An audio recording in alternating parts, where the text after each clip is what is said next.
I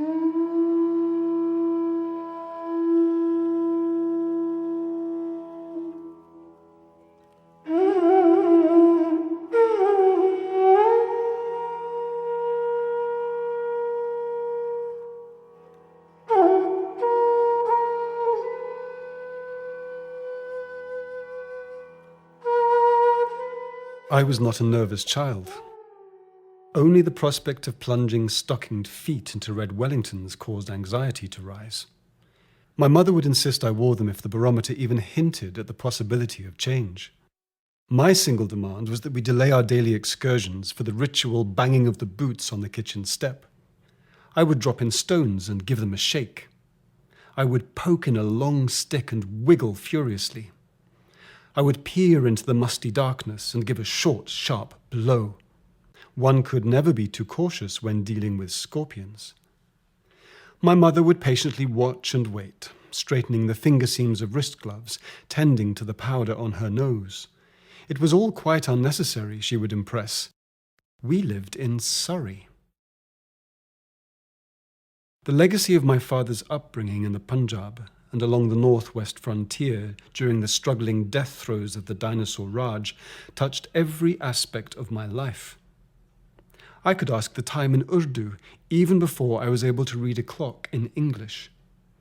I could have told the chowkidar to tiptoe, the Mali to hurry with his hoe, or the khansama to bring me eggs rumble-tumble, had we had staff. I could have confidently talked about mahouts and munshis, bisti masaks and missi babas, pingjams and barasabs, had anyone shown an interest.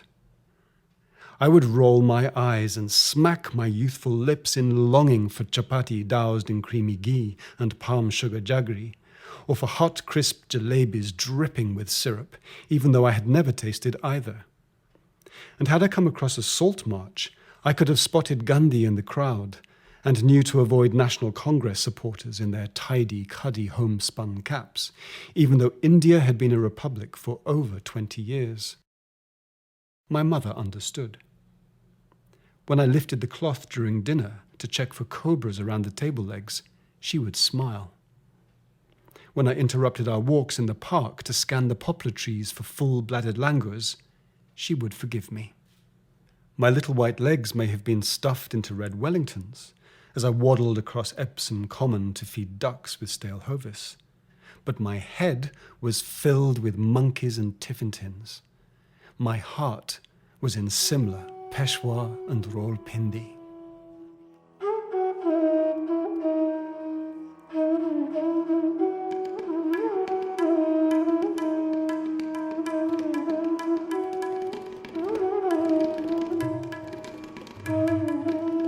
It started with a birthmark.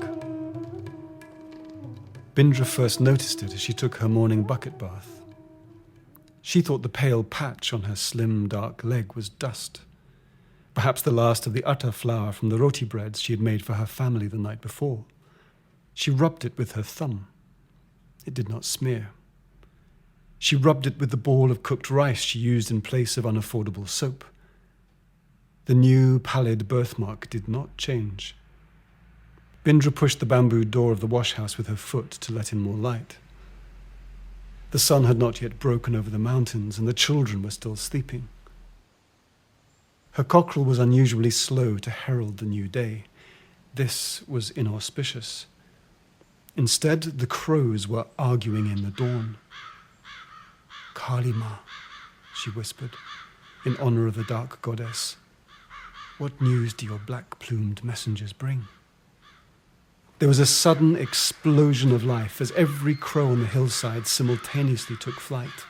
They filled the air with wing and claw, tearing apart the stillness, scratching out the sky. "Kali Ma," Bindra whispered again. "Dark Mother, protect my children."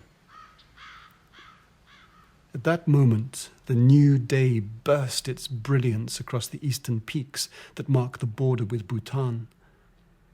Bindra looked back to the indelible mark on her left shin.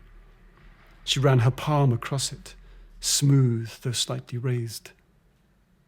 There was another on her right leg.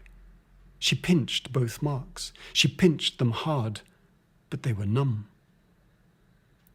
A growing panic, of which she could make no sense, began to submerge her chest. Some distant memory, so deeply hidden that she had lost its name, was cleaving through her core. Bindra threw her cotton furrier sari around her wet torso and stumbled out into the yard, suddenly, inexplicably, unable to breathe. She turned her face towards the sun, seeking comfort in its emerging warmth. Instead, her eyes were drawn to the crows. They were reeling in a vast mass above her hut, a whirling, ominous veil. Screeching squadrons were tearing away from the looming mass to plummet to the ground and rip into a ruptured pillow of blooded feathers. "Oh, Kalima!" Bindra cried aloud. "Not this!" But even she could not say to what she referred. The dead and broken body of her cockerel, or the instinct of an unspeakable discovery of her own.